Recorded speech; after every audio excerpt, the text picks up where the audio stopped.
L'actualité nationale et internationale, c'est maintenant sur RTI 1.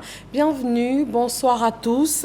Le trophée de la Coupe du monde de basketball est en tournée dans les 32 pays qualifiés pour le mondial de basketball.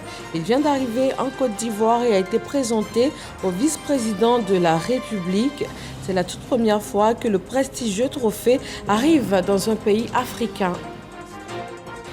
Des questions de genre, le contrôle juridictionnel, les audits dans la région francophone, ce sont entre autres sujets au cœur de la rencontre à Abidjan du Conseil régional de formation des institutions supérieures de contrôle des finances publiques de l'Afrique francophone subsaharienne.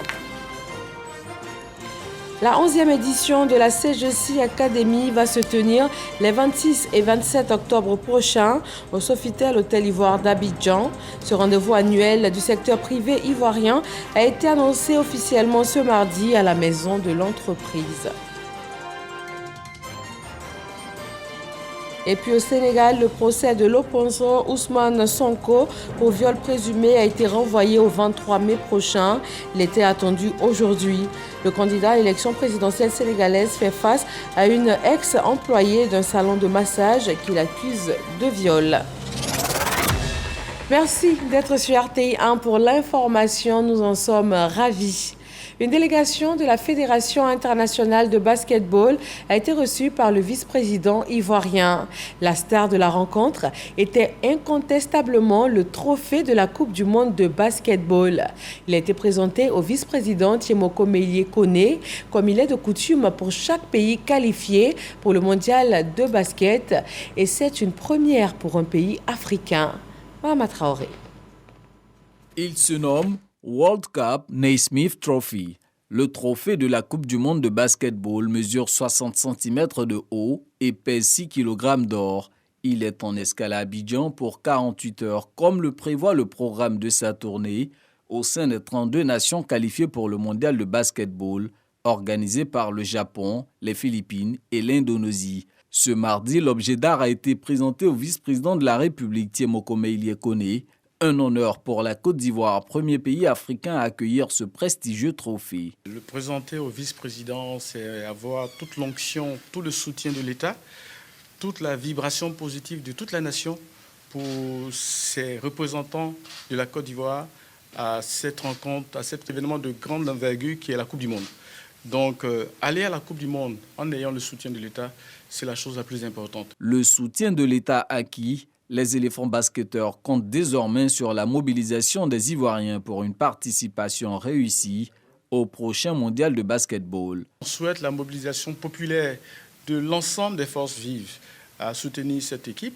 Et on souhaite, en plus du soutien naturel des supporters que vous connaissez, on voudrait qu'ils puissent avoir ce qu'on appelle, l'objectif c'est 1000 supporters privés à la Coupe du monde et qu'on puisse, pendant cet événement, dans tous les agoras, dans tous les environnements, on puisse regarder de façon publique la Coupe du monde pour donner beaucoup de bonheur aux Ivoiriens. La Côte d'Ivoire, le Soudan du Sud, l'Égypte, l'Angola et le Cap-Vert sont les 5 pays africains qui disputeront la Coupe du monde de basketball 2023.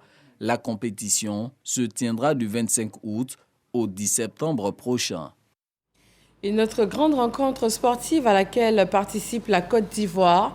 Le comité d'organisation de la CAN a été à la rencontre des membres du directoire de la Chambre nationale des rois et chefs traditionnels de Côte d'Ivoire. Samuel Metch nous propose un point de cette rencontre. Réunis autour de Sa Majesté Nana Amonta Noé, président de la Chambre des rois et chefs traditionnels de Côte d'Ivoire, les vice-présidents et autres membres du directoire de l'institution ont accueilli la délégation du COCAN, venue solliciter leur pleine participation au processus de mobilisation, puisque l'organisation de la CAN entre dans sa phase opérationnelle dans quelques jours. Bientôt, nous allons entamer une tournée. Et au cours de cette tournée, nous rencontrerons aussi bien les autorités politiques, administratives, militaires, mais également coutumières. Il nous est apparu bien indiqué de venir vous informer afin que vous puissiez confier l'organisation aux MAN et implorer leur bénédiction et leur protection afin que notre compétition se déroule dans la sérénité et la concorde. Heureux de cette marque d'attention, les rois et chefs traditionnels ont accordé leur bénédiction afin que ce rendez-vous soit une réussite en Côte d'Ivoire. Concernant l'équipe nationale, les chefs ont fait quelques recommandations. Sachant que notre point faible n'est pas au niveau du physique, mais surtout au niveau de l'esprit, est-ce que nous avons pensé à doter notre équipe d'un psychologue? La Fédération ivoirienne de football a le devoir de former une équipe compétitive à même de remporter cette victoire. Le président du COCAN est reparti satisfait de son audience avec les rois et chefs traditionnels qui ont décidé de jouer leur rôle afin de faire en sorte que la fête soit belle du 13 janvier au 11 février 2024 en Côte d'Ivoire. Dans 5 mois, le secteur privé ivoirien va se réunir pour sa rencontre annuelle. La 11e édition de la CGC Academy est annoncée pour les 26 et 27 octobre prochains. Il va s'agir cette année de croissance durable et de compétitivité sur le continent. Dangui. Le lancement officiel de la 11e édition de la CGC Academy a mobilisé les représentants de tous les domaines du secteur privé ivoirien. Pouvait-il en être autrement avec le thème choisi cette année, à savoir croissance durable des entreprises en Afrique, cap sur la compétitivité? Non, ont répondu les opérateurs économiques que nous avons rencontrés du fait justement des défis auxquels les entreprises ivoiriennes sont confrontées. Comment doivent évoluer nos entreprises pour se pérenniser? Sommes-nous capables aujourd'hui d'aborder ces changements et surtout de conquérir de nouveaux marchés? Ces interrogations nous conduisent à nous pencher sur la problématique de la compétitivité de nos entreprises. La 11e édition de la CGC Academy est prévue pour les 26 et 27 octobre prochains au Sofitel Hôtel Ivoire. Notre souhait est de mobiliser encore une fois le secteur privé ivoirien et africain, les institutions nationales et internationales, ainsi que les pouvoirs publics, afin de faire un état des lieux de la situation de la compétitivité des entreprises et contribuer significativement au renforcement de cette compétitivité. Un panel animé par les experts et opérateurs économiques ivoiriens a donné un avant-goût des enjeux et défis que soulève la problématique de cette 11e édition, à savoir la question de la compétitivité des entreprises en Côte d'Ivoire. Les présidents des cours des comptes d'Afrique francophone sont en assemblée ici à Abidjan. Ce sont 23 chefs d'institutions supérieures de contrôle des finances qui vont plancher pendant les 4 prochains jours sur des questions transversales de renforcement des capacités institutionnelles et professionnelles, également sur la table des échanges, le contrôle juridictionnel et les procédures d'audit. L'ancien Bakayoko. À ce conclave d'Abidjan, les institutions supérieures de contrôle des finances publiques ont l'opportunité d'améliorer les gouvernances internes et de s'approprier beaucoup plus efficacement les outils disponibles, notamment les audits ou même les contrôles juridictionnels. Les présentes assises nous amèneront à nous pencher aussi bien sur les questions organisationnelles et stratégiques que sur le renforcement des capacités techniques touchant au cœur de métier de nos ISC. Les travaux traitent aussi des problématiques auxquelles fait face la fêtière, des problématiques liées à la rareté des ressources financières. Ayant pour la plupart une spécificité qui se traduit par leur caractère juridictionnel, nos ISC ne sont pas toujours, au niveau mondial, logés à la meilleure enseigne si l'on considère que très peu d'initiatives se consacrent à l'acquittement des fonctions juridictionnelles. Dans ce contexte qui tend néanmoins à évoluer, notamment avec l'avènement d'une norme dédiée aux activités juridictionnelles, l'Association des institutions de contrôle supérieur des finances publiques doit elle-même se positionner aux avant-postes de la réflexion et du développement des capacités. Une autre rencontre, elle aussi dédiée à la bonne gouvernance, se prépare à Abidjan. Plus de 300 experts de la lutte contre la corruption vont se retrouver pour ce rendez-vous international initié par la Banque mondiale. Les enjeux de la rencontre avec Dangui. Le forum de l'Alliance internationale anticorruption, en abrégé ICHA, aura effectivement lieu à Abidjan du 14 au 16 juin prochain. L'Afrique abrite cet événement de la Banque mondiale pour la première fois sous le thème « Isha, l'action collective en temps de crise ». Pendant 3 jours, la Côte d'Ivoire sera la plaque tournante mondiale de la lutte contre la corruption sous toutes ses formes. Ce qui nous a plus motivés, c'est l'ouverture au dialogue, que de se dire est-ce qu'il y a un résultat particulier qu'on a déjà mis en évidence. On voit un progrès dans le classement de Transparency International. On peut mieux faire, mais on est parti dans la bonne direction. Et je pense que c'est ça que nous voulons encourager en venant ici à Abidjan et en tenant cette conférence ici à Abidjan. Que gagne la Côte d'Ivoire en abritant ce rendez-vous mondial de la lutte contre la corruption? Renforcer l'engagement de la Côte d'Ivoire dans la lutte contre la corruption. D'accroître au niveau national la sensibilisation à la lutte contre la corruption, d'accroître la visibilité sur les réformes et les actions entreprises par la Côte d'Ivoire en matière de lutte contre la corruption. International Corruption Hunters Alliance, ICHA, va mobiliser pendant 3 jours sur les bords de la lagune Ébrié plus de 300 experts et des invités d'une centaine de pays. Entre autres objectifs de l'ICHA, engager une discussion, partager des connaissances et des expériences sur les défis, les risques, ainsi que les opportunités de faire progresser les efforts de lutte contre la corruption à tous les niveaux. L'Agence de gestion foncière, entreprise publique en charge de l'aménagement et de la mise à disposition de terrains viabilisés aux acquéreurs pour le compte de l'État, rencontre toujours des difficultés. Solder les lourds passifs de la mauvaise gestion précédente constitue le défi actuel. Le ministre de la Construction, du Logement et de l'Urbanisme a rencontré les dirigeants de la société d'État. Lancine Bakayoko. Sans une intervention financière forte de l'État, l'agence de gestion de cette société publique en charge de l'aménagement et de la viabilisation des terrains urbains court inexorablement vers l'effondrement, à cause notamment des lourds passifs provoqués par les écarts de gouvernance. Résultat des audits commandés par les autorités. Le ministre Bruno Nabagné Koné est donc ici pour refaire la fondation de la maison AGEF.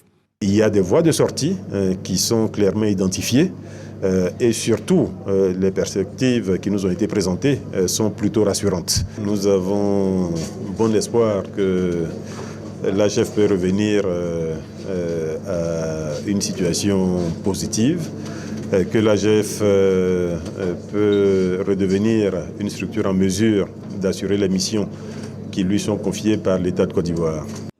Bruno Nabagné Koné a également donné des assurances aussi bien aux acquéreurs qu'aux prestataires qui attendent toujours de rentrer dans leurs droits. Il est important que tous ceux qui ont eu à faire des paiements à l'AGEF reprennent contact avec l'AGEF pour établir leur situation clairement aujourd'hui et convenir justement de ce qu'il est possible de faire ou pas. Faut-il le rappeler ? L'actuelle direction générale a été installée à titre intérimaire après l'inculpation et la mise sous mandat de dépôt de la précédente équipe accusée de malversation aggravée.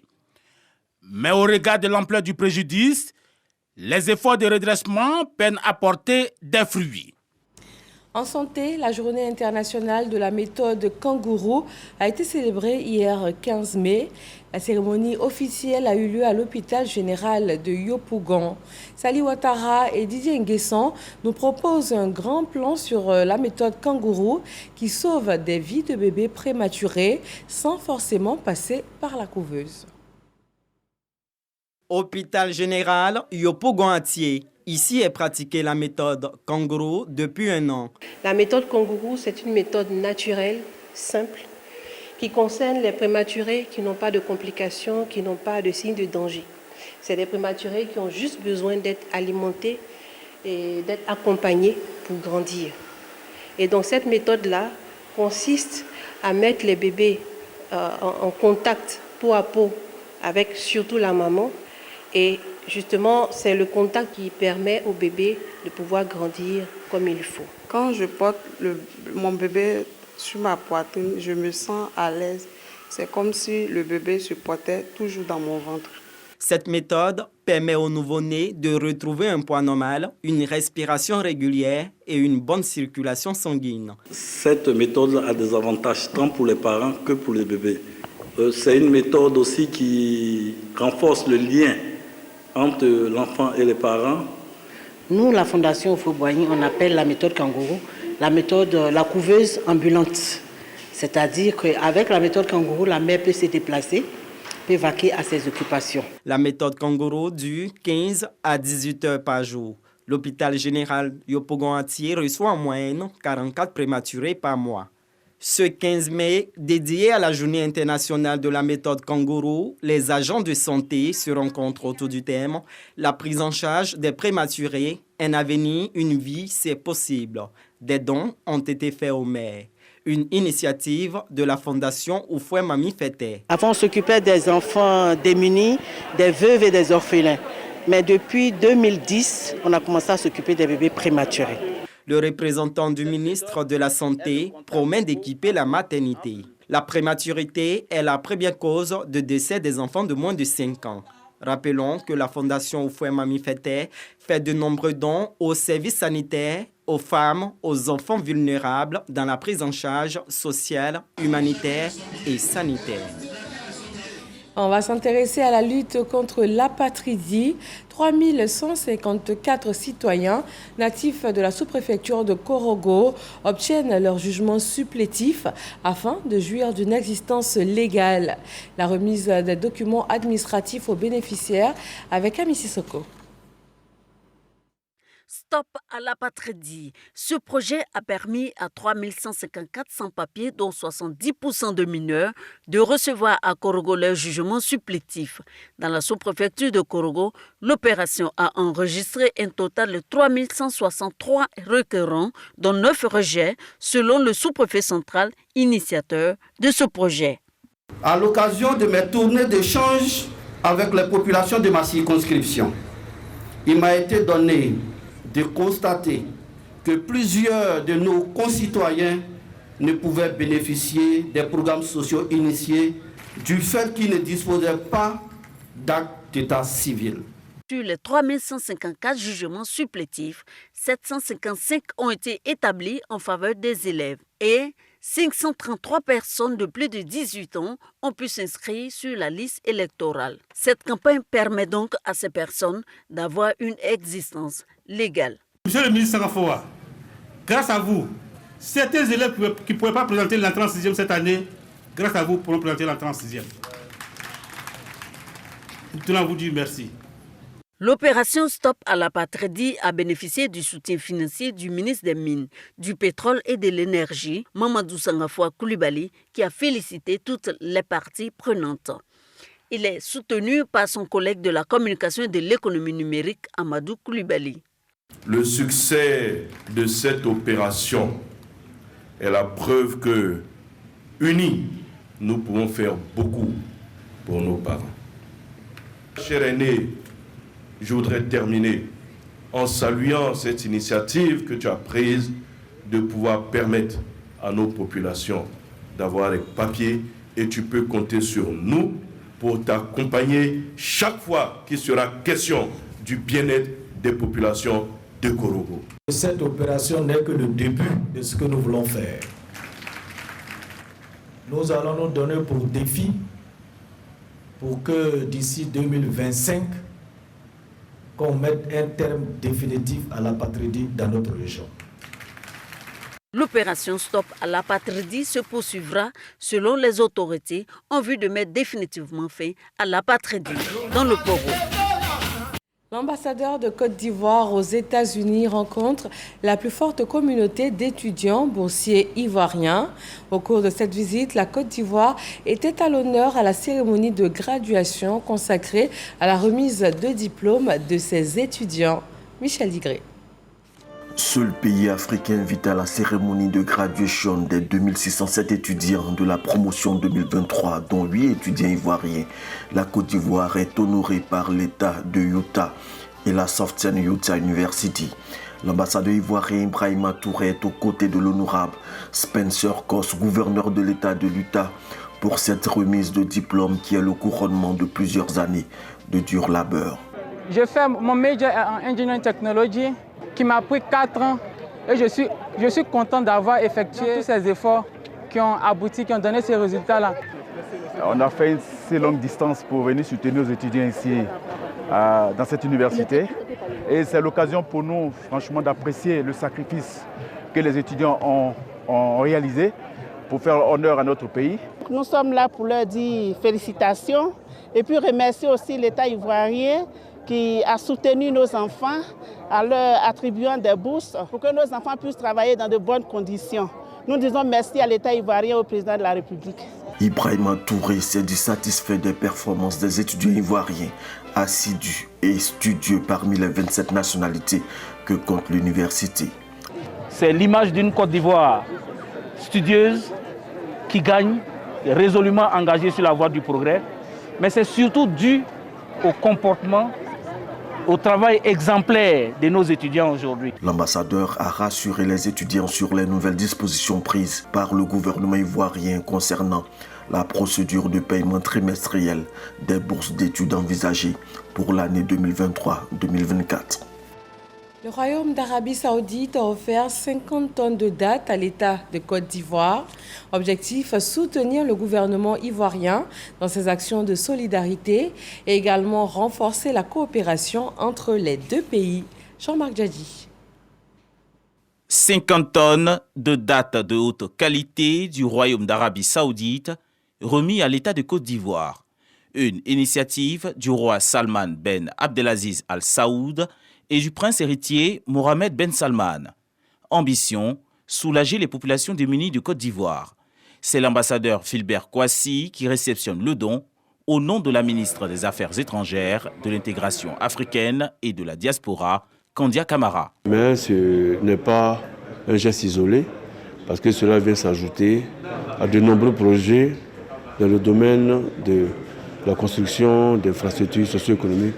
C'est l'Arabie Saoudite qui a financé donc, le prolongement de l'autoroute du Nord à partir du tronçon de Sengrobos-Kayab-Sokro.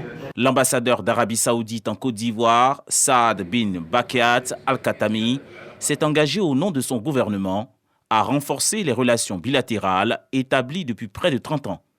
Ce don est le prolongement de l'accord cadre de coopération entre les deux pays, signé le 5 février 2021 à Abidjan et ratifié par la partie ivoirienne. Boundiali, dans le nord de la Côte d'Ivoire, en marge de la deuxième session du conseil municipal, la maire Maria Toukone remet 2 véhicules neufs de type 4x4 aux communautés musulmanes et chrétiennes de la ville. Cette dotation va leur permettre de participer aisément au processus de cohésion dans la région de la Bagoué. Ami Sissoko. 2 véhicules type 4x4 flambant neufs.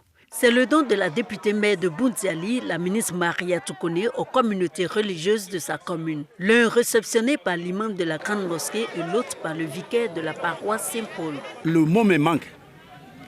Si madame me choisit parmi les groupes l'imam de Boundiali, dans la région, dans le département, dans nos communes, et puis me fait comme ça là, je n'ai rien à dire. C'est le Dieu seul qui va le récompenser. Nous avons des difficultés pour la pastorale, pour soutenir tous les villages qui nous sont confiés. Grâce à ces véhicules, je pense que le Boundiali va avancer dans ces villages-là. Le don de la ministre Maria Toukone, au nom du chef de l'État Alassane Ouattara, est fait à l'occasion de la deuxième session tournante du conseil municipal de l'année 2023.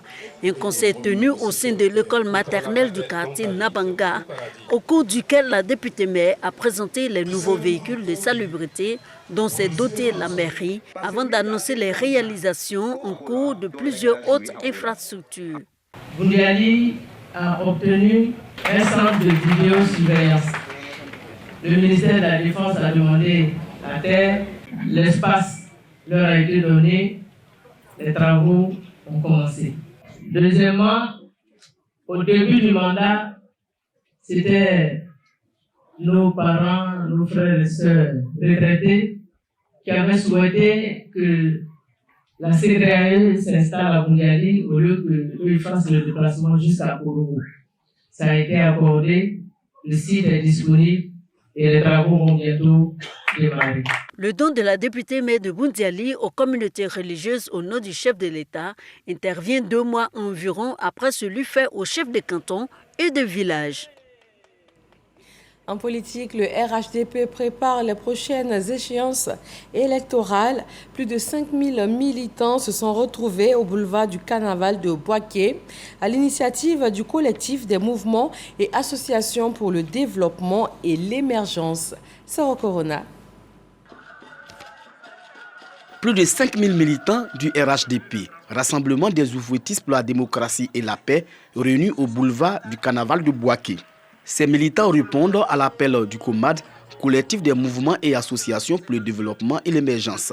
Une rencontre de mobilisation des militants et sympathisants du RHDP pour les prochaines élections municipales et régionales. Nous nous sommes mis à la disposition de notre parrain, qui est le ministre Amadou Koné, afin de lui assurer une victoire écrasante. Le ministre nous a demandé également de battre campagne pour le conseil régional, pour le candidat à Saoré. Donc nous sommes à la tâche dans le Béquet.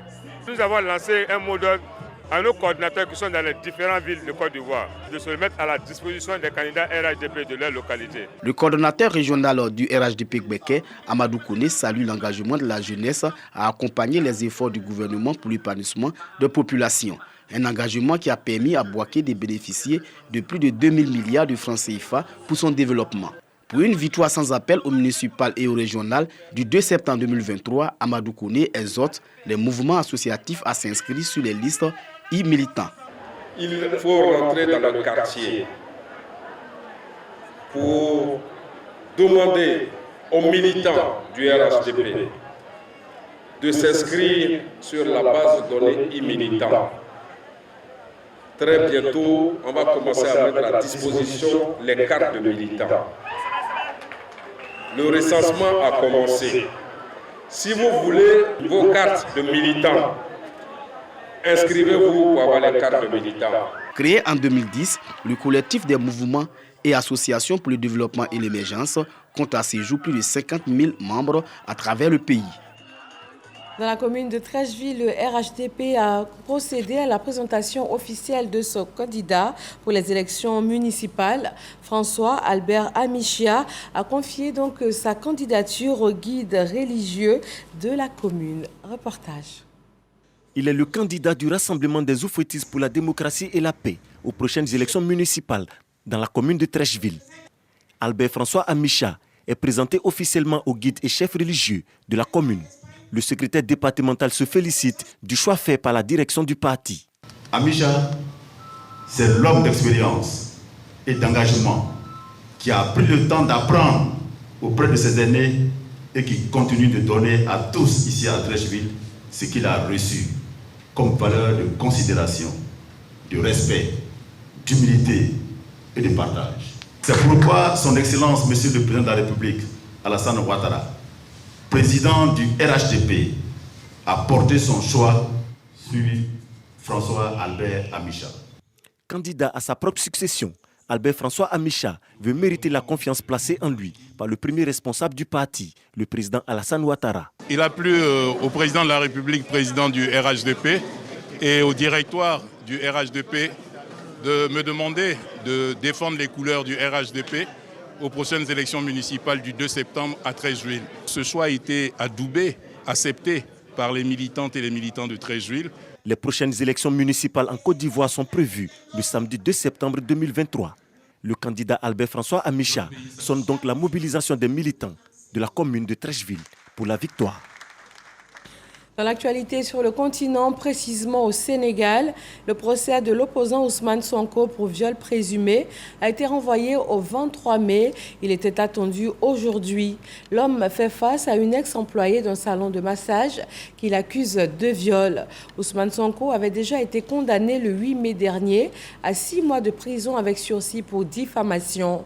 Leader du parti Les Patriotes africains du Sénégal pour le travail, l'éthique et la fraternité, il est candidat à l'élection présidentielle de 2024 et ses partisans dénoncent des procédures fallacieuses pour l'empêcher de briguer le poste présidentiel.